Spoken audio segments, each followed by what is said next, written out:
आप सभी को जय मसीह की। मैं आशा करती हूँ आप सभी बहुत ही अच्छे होंगे, खुश होंगे और प्रभु में बहुत ही आनंदित होंगे। तो आइए आज के वचन की ओर चलेंगे। जैसा कि हम हेडिंग पढ़ लेते हैं, आंधी में परमेश्वर की आवाज़।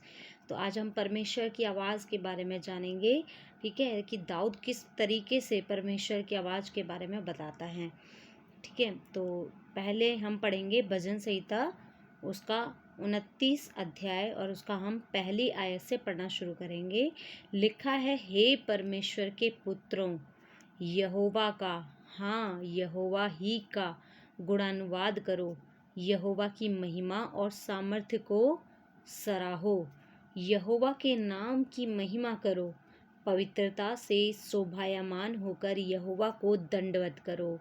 हालेलुया। देखिए, जब आप परमेश्वर की स्तुति करते हैं, जब आप परमेश्वर की महिमा करते हैं, तो आप इन वचनों को अपनी स्तुति और अपनी आराधना में आप इनको ले सकते हैं। परमेश्वर की प्रशंसा कर सकते हैं इन वचनों के साथ। ठीक है, और लिखा है, हे यहोवा की वाणी मेघों के ऊपर सुनाई पड़ती है। प्रतापी ईश्वर गरजता है। यहोवा घने मेघों के ऊपर रहता है। ठीक है, फिर लिखा है चौथी आयत में, यहोवा की वाणी शक्तिशाली है। यहोवा की वाणी प्रतापमय है। यहोवा की वाणी देवदारों को तोड़ डालती है। यहोवा लबानोन के देवदारों को भी तोड़ डालता है। वह उन्हें बछड़े के समान और लबानोन के और श्रियोन की जंगली बछड़े के समान उछालता है। फिर लिखा है, यहोवा की वाणी आग की लपटों को चीरती है। यहोवा की वाणी वन को हिला देती है। यहोवा कादेश के वन को भी कपाता है।